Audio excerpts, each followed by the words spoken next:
impeachment court earlier than June 2. But if they remain unconvinced or they're not interested in the subject matter, then it is a political issue. But Enzo Recto, kalaban ang katiwalian at kasinungalingan, kakampi sa katotohanan at kabutihan.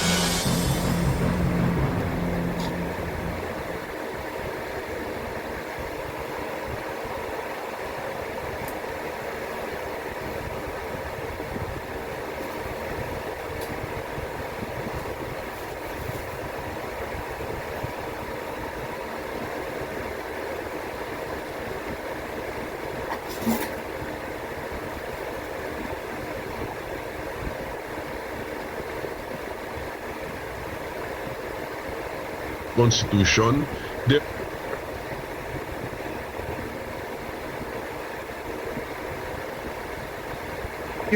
sa Senate President. well, una sa lahat, yung interpretation ko, sabi ko, ang meaning ng forthwith, kasi ang sinabi sa Constitution, pag sinubmit na ng more than one-third, or at least one-third of the House members ang articles of impeachment, yun na yung magsisilbing information or articles of impeachment, and trial in the Senate shall forthwith proceed. So, binigay ko sa kanya in letter form kay Senate President what forthwith should mean or how it should be interpreted. So it's not a technical term. It's not a legal technical term or any kind of technical term, and it is found in the Constitution. Therefore, we have to give it its ordinary, everyday meaning. Ganun yun eh. That's the principle in constitutional construction.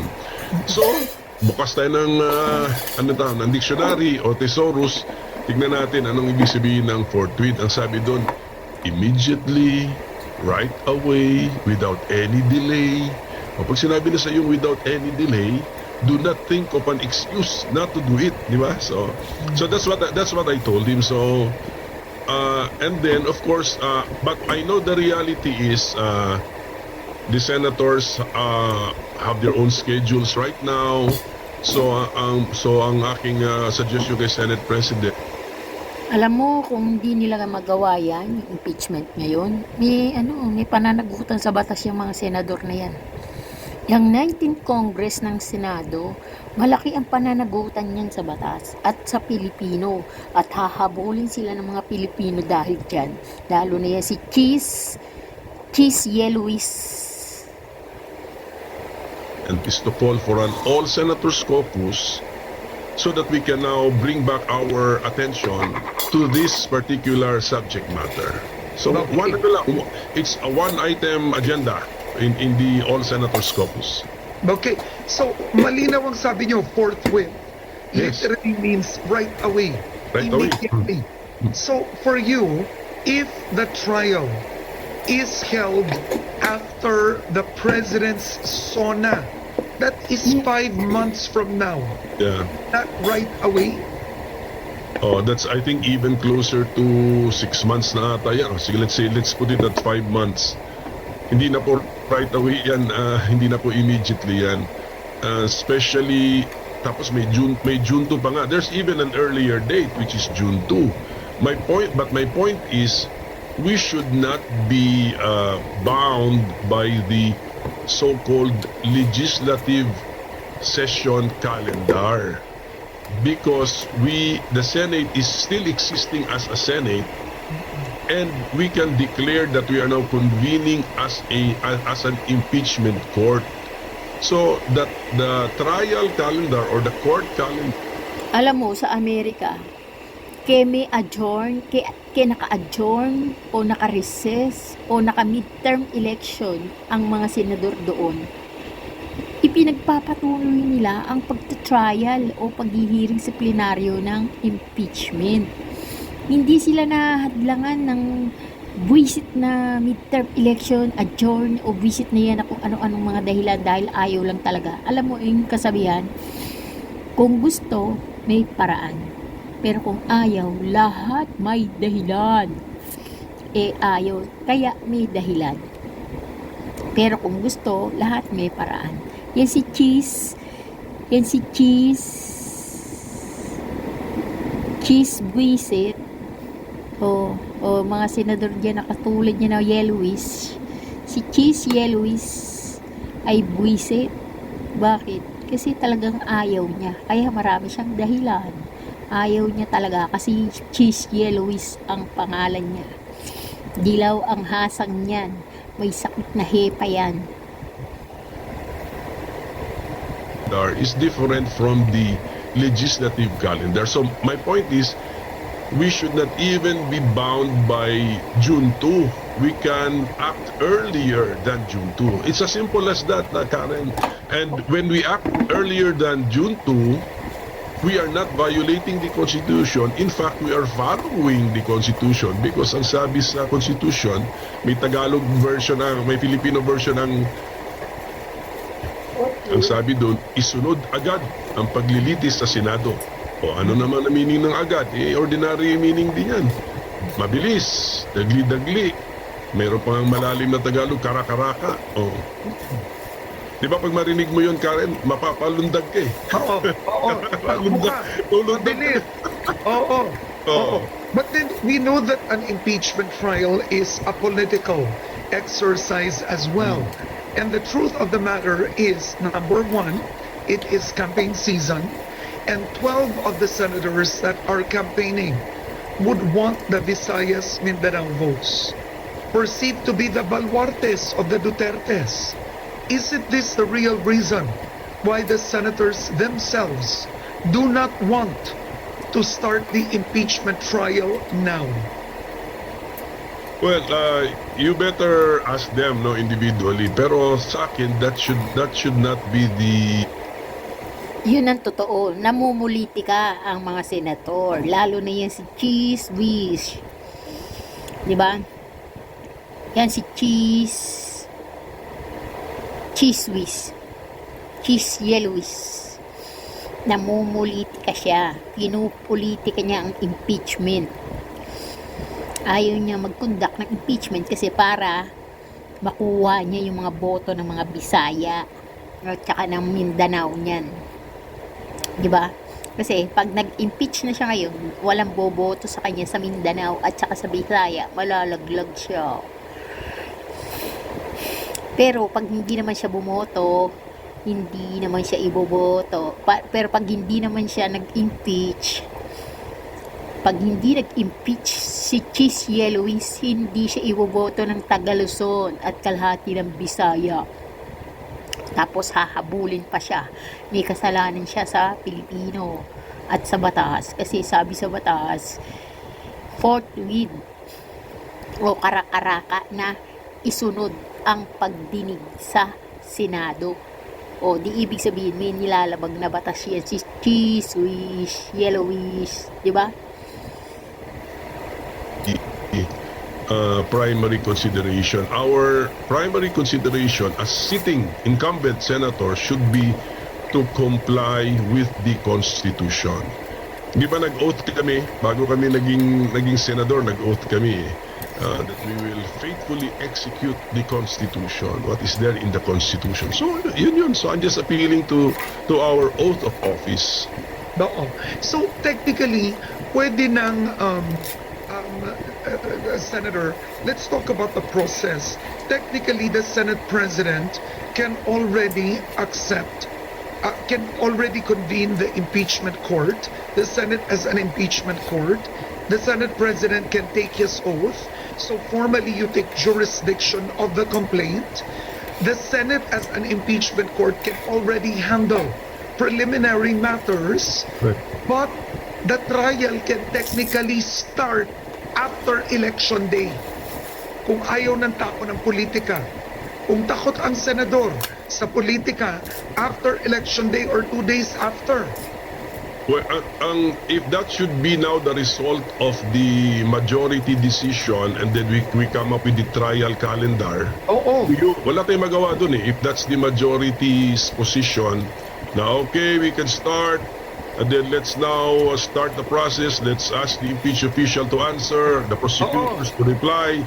But we will set trial on May 20, Ano na, kunyari, Yeah. So, ano na po yun? I mean, I can object, we can object, call for an earlier date, but of course, I have to now concede that the Senate is not me. The Senate is composed of right now 23 senators. So, yung may numbers, ano yan, majority rule yan. Yung nakakarami ang magsasabi ko anong direksyon. Re-respeto rin natin yun. But then, but it will be an open process, then the people will know sino yung umiwas, sino yung willing harapin ang mahirap na desisyon. Ba, ang interesting, Dapat malaman ng Pilipino yung nanlugaw sa impeachment ni VP Sara dyan sa Senado. Mas maaga, mas mabuti. Kailangan March pa lang alam na kung sino yung mga nanlulugaw dyan. Para malaman ang iboboto at hindi iboboto. say if it's after, ang election is May 10 ba? May 14? May 12. May 12. So ang election is May 12. If hypothetically, the impeachment court starts hearing it on May 14, let's say nanalo ka ng congressman noon, yung ibang senador nanalo ulit, pero yung iba natalo na. The point is, it's still the 19th Congress. Yes, Lahat still kayo senador pa rin Correct. until June 30. Yes, that's correct. That's correct. So, pero ang point ko is kung pwede bang ma-defer, kunyari, even if they say they accommodate my request for an earlier action on the impeachment, then we hold now, we convene as a court, not waiting for June 2. Pero actually, theoretically possible that the actual trial, the presentation of witnesses can be deferred after the elections. So, pero ayoko rin yun, kasi sabi nga ng Constitution, forthwith eh. Forthwith, at sabi ng rules namin, we proceed day to day. Oh, so we do not as much as possible, we do not delay things. Nasa rules naman namin yun. But it really seems that politics, the campaign, is really the issue. Because with Erap Estrada, you remember Senator Coco Pimentel, Erap Estrada, a month after, I believe the impeachment trial started. Renato Corona, because it is within the same Congress. Bagamat nag-recess, pero a month and a half or so, kaagad nag-start ang trial. Yung mga 1 month delay, sa akin reasonable yun kasi nag-aaral din naman dapat ang senator judges aralin din yung mga articles of impeachment. FYI, hindi lang yung 1 month. 4 months yan. 4 months. Abuse of power na yan. Inaabuso nyo ang konstitusyon. Inaabuso nyo. Hindi na kayo nagtatrabaho. And then syempre, there are some other preliminary matters. But pagka June 2 pa kasi, February 5 kasi na-file yun eh. At saka June 2 yun. So March, April, May, June. I-assume na lang natin na, so 4 months. I don't think that is already even attempting to cope. Nilalabag nyo na ang batas. Meron na kayong nilalabag na batas. Pwede na kayong kasuhan. Comply with the spirit of the order of the Constitution to for trial to forthwith proceed. 4 months eh. So ngayon, so February 5, so ano na ngayon, late February na. Kung mag-action man kami, early March na yan. So 1 month delay na. So I think that's a reasonable period of, ilagay ko na lang sa quotation marks, delay, because the past impeachment trials or cases also incurred or suffered the same period of time from filing to actual trial as some kind of a delay. Okay, and what can happen in 5 months? Because some political pundits have said technically this also gives the Vice President time to consolidate her power. And we already know she filed a petition before the Supreme Court asking that the Senate not take up the petition, right? Yung sa filing of cases kasi, Karen, this is a free country talagang. Even if we acted earlier, the impeached official or some of our supporters are still free to also question the early action.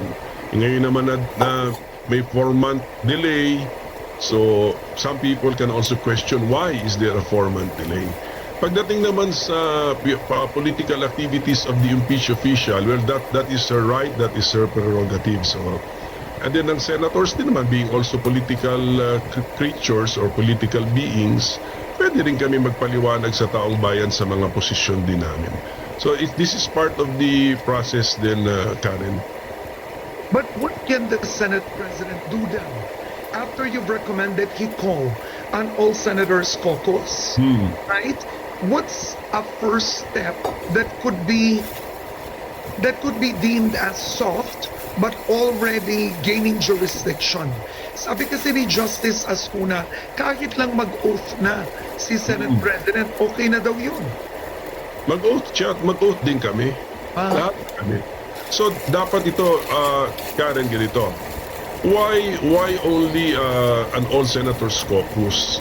Kasi number one, gusto namin makita o dapat namin makita what is now the level of interest among senators over this case. Kung nagpatawag ang Senate President ng all senators caucus and yet there is no quorum even in that caucus, that is already a reflection that more than one half do not have this in their radar. Do not consider But then clearly they won't. But Senator, they probably won't have it in their radar. Let's wait for it. Because they're campaigning. Right? Hintayin natin, Karen, because tignan muna natin kung magpatawag ang Senate President ng All Senators Caucus. Tignan muna natin yun. Of course, then we will set the date na dapat, may possibility na libre lahat nandito sa Metro Manila maka-attend. And then, on the date and time and place for the All Senators Caucus, tignan natin who will appear. Sana may quorum. Pag walang quorum, moot na, everything is moot. An academic, ibig sabihin nun, the decision of the Senate President stands June 2 na. But then that's the thing. I mean, it still violates the Constitution, the spirit of the Constitution, right? Right. That's why the purpose of the All Senators Caucus, I will ask the Senate President to give me time to present to my to our colleagues, my position, my analysis. Ito po yung meaning ng forthwith. These are the other provisions I saw in the Constitution and in our rules, which can justify the separation of the legislative calendar from the trial or the court calendar. Yun yung importante. So, kung ma-convince ko sila, then therefore, there's no possibility that we can convene the Senate as an impeachment court earlier than June 2. But if they remain unconvinced or they're not interested in the subject matter, then it is a political issue. But we cannot force it. Hindi pwedeng mag-rogue session kami doon na wala kaming quorum. Let us say... And how many do you need for a quorum? 13. 13. Yeah, 13. And do you think you'll be able to produce 13? 13, but of course, since this is... hindi, wala akong... I do not know. That's why I need that all senators caucus. But if, let us say, 13 will actively participate, you need 16 to convict. So, pwede mo sabihin, what's the point? Diba? What's the point? If only 13 will also vote, what is the point? So we really need this all senators caucus so that all senators can focus on this one particular issue and then ilabas yung kanilang personal stand. Okay, so it seems to me like a senator's caucus is more voluntary in nature. Yes. But what about the special session?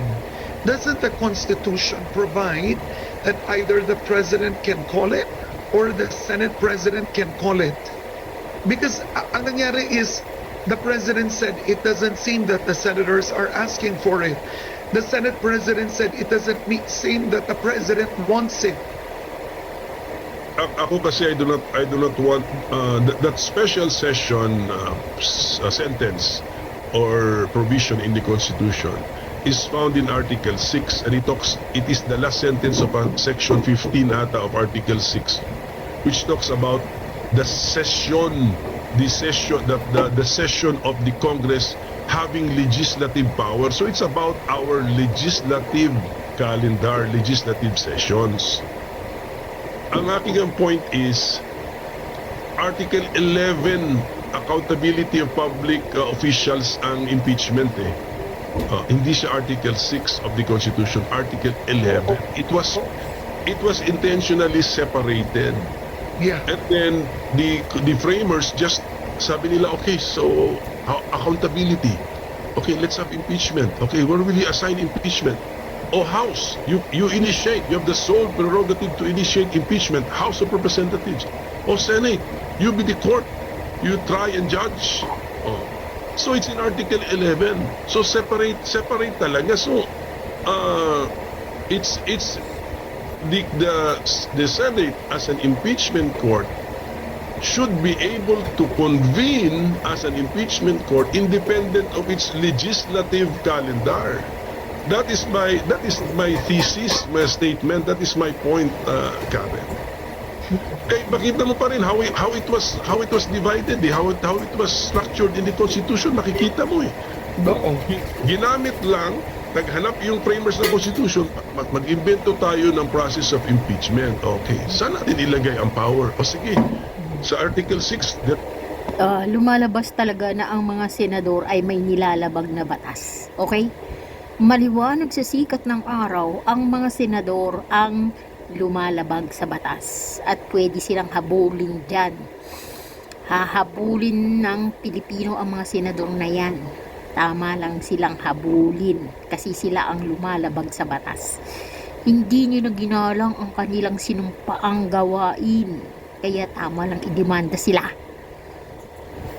there is a Congress, and then there is a House, and there is a Senate, and they treated the two chambers independently and separately from each other.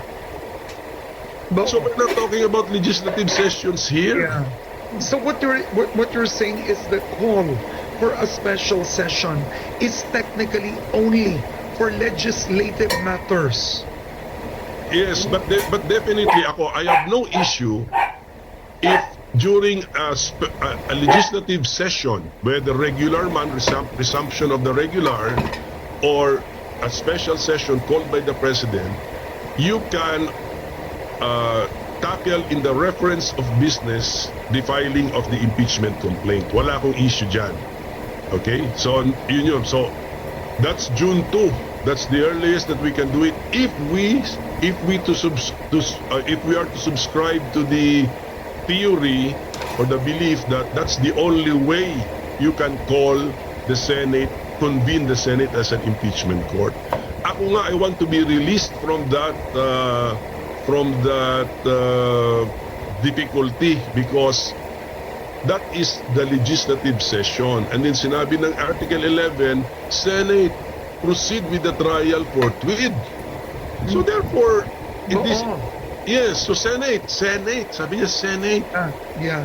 Senate, kayo, so okay, we are still existing as a Senate, so we can make a decision to convene as an impeachment court Yeah. and come up with our own trial or court calendar, separate from our legislative calendar. Good So yun lang point. yun, I think the Senate President disagrees with this second way of doing things. Oo. But then it's clear. Talagang si Cheese Luis na may Hepa B ang may kasalanan ng lahat. Kasi Hepa B yan, dilawan. It doesn't even say that you have to be in session or adjourned or recess. Walang ganon. It just says proceed forthwith. Yes, walang ganon. And then even our rules, as the Senate impeachment rules, sinabi doon that when the Senate as an impeachment court adjourns, it does not mean that the Senate as a legislature adjourns. Separate talaga. So the other way around din.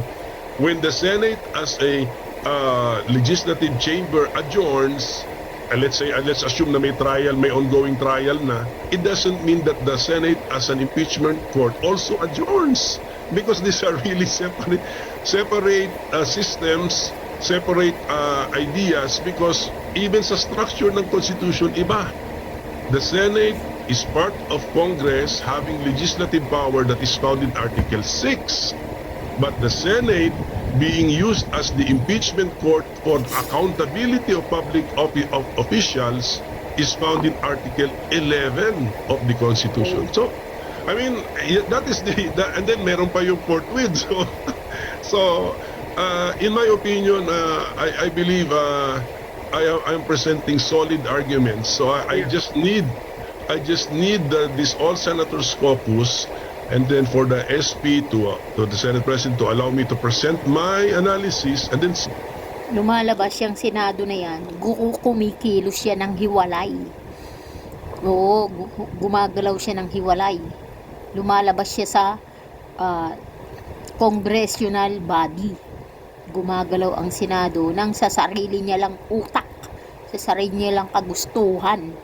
Ayaw niyang pasakop sa congressional body ng Pilipinas. Kaya yung buwisit ng mga senador na yan, lumalabag sila sa batas. Senate President to present his analysis, but we